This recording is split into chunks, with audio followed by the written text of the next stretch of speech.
आइए अगले क्वेश्चन में चलते हैं। मैथ्स प्रश्नावली 2 सीजी बोर्ड कक्षा 10वीं प्रश्न क्रमांक 4 का क्वेश्चन नंबर 3 कहता है कि 3x² - 11x + 10 का मूल ज्ञात कीजिए। तो बहुत सारे प्रश्न हैं, मैं थर्ड बता रहा हूँ, सेकंड में केवल कॉमन निकालना है, आपसे बन जाएगा, आसान है। तो चलिए हमारे पास दिए गए वर्ग समीकरण है 3x² - 11x + 10 = 0। इसका हमें मूल ज्ञात करना है। मूल ज्ञात करना माने हल करना है। तो इसका गुणनखंड करने के लिए मैं जैसे बताया था अभी पिछले वीडियो में कि 3x² - 11x + 10 लिख लेते हैं पहले = 0 में। यहाँ देखिए p के जगह पर कितना है 3 है, तो p × q कितना होगा 3 × 10 और 3 × 10 माने कितना हुआ 30।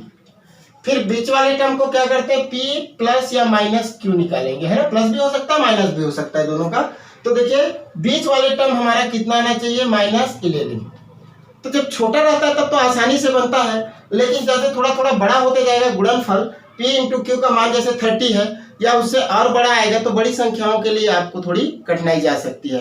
तो कोई दिक्कत नहीं है, डरने की जरूरत नहीं है, मैं बता रहा हूँ रास्ता। उसके लिए आप क्या करें, इसका फैक्टराइजेशन कर दीजिए, गुणनखंड कर लीजिए। जैसे 30 है तो देखिए सीखे बता रहा हूं, 30 किससे जाएगा 2 से, 2 15 जा 30 है ना, 2 15 30। फिर किससे जाएगा 3 से जाएगा, 2 से तो जाएगा नहीं, 15 8 नंबर हो गया। तो 3 से 3 5 जा 15 और 5 1 जा 5। अब इन दोनों में से कोई सा भी ले सकते हैं, लेकिन हमारी जरूरत के हिसाब से हमको लेना पड़ेगा। जैसे मान लीजिए मैं इन दोनों को लूं, 5 3 15 15 दूना 30। तो यदि 5 3 15 और 2 करूंगा तो 15 2 17 हो जाएगा जोड़ने से। प्लस करके देखें या घटाने से, 15 में से 2 गया तो 13 हो जाएगा। तो इसका मतलब ये हमारा फिट नहीं बैठा, तो ऊपर दोनों को ले लो आप एक साथ, 5 को अलग, 2 दिया 6 6 5 30 और 6 और 5 11। तो देखिए ये हमारा टूट गया ना। तो अब हम क्या करेंगे, 6 लेंगे और 5 लेंगे, 6 5 30। अब चिन्ह क्या होगा उसको देखना है, हमें चाहिए -11 और हमको दोनों को जोड़ना है। भाई 6 और 5 जोड़ना है, 11 होना चाहिए। तो हमें क्या करना पड़ेगा, यदि मैं एक को माइनस लेता हूं एक को प्लस करूंगा तो घट जाएगा। तो हमें जोड़ना है तो क्या करना पड़ेगा, दोनों को माइनस लेना पड़ेगा। तो ऐसे आप साइड में रफ कर लें, ठीक। आइए अब उसको हल करने के लिए यहाँ लिखते हैं 3x² का जो करते हो।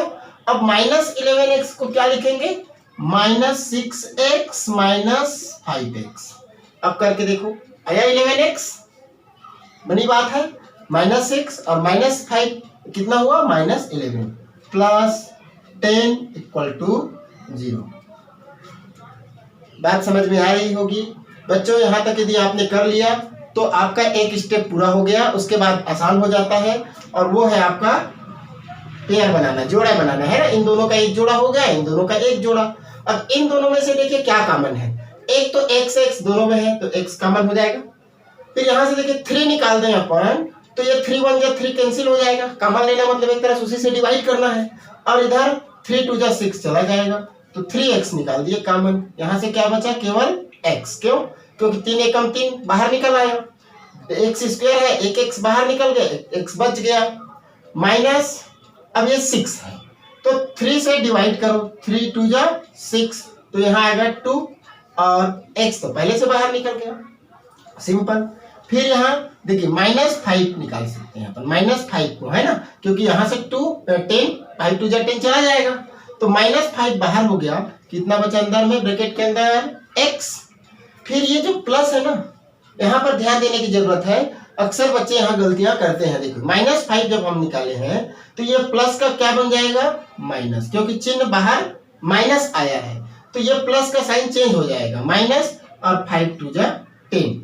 अब इसको चेक करके देख सकते हो आप, वापस जाके देखो वही मिलेगा कि नहीं मिलेगा। ये माइनस ये प्लस, प्लस माइनस माइनस, 5 एकम 5 एकम 5, 5 1 जा 5 और इंटू x का x कितना बना 5x। फिर ये माइनस और ये माइनस ब्रैकेट ओपन किए तो बना प्लस, 5 2 जा 10 आ गया आपका ऊपर, इसका मतलब सही है, = 0। तो ऐसे क्वेश्चन को आप चेक भी कर सकते हैं। चलिए आगे बढ़ें। यहाँ तक यदि हम सही जा रहे हैं तो आगे भी सही आएगा। इसी तरह से आप चेक भी करते चलें। और देखिए x माइनस टू दोनों में कॉमन है, तो इस ब्रैकेट को में क्या आएगा, देखिए x माइनस टू बाहर हो गया तो यहाँ से क्या बचा 3x, और ये बाहर हो गया तो क्या बचा -5 इक्वल टू 0।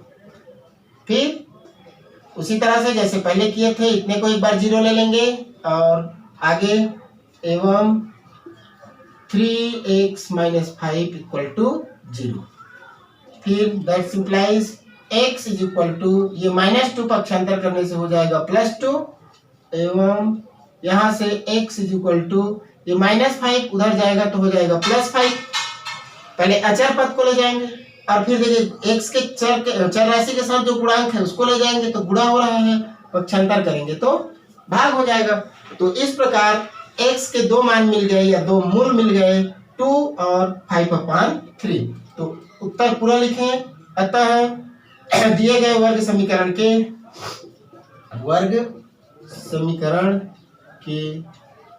अभिष्ट मूल x इज इक्वल टू 2 एवं 5/3 होंगे। दो मूल होंगे ना, ये हो गए आपके दो मूल, ये आया आंसर। ठीक है, मिलते हैं अगले क्वेश्चन में, तब तक के लिए धन्यवाद।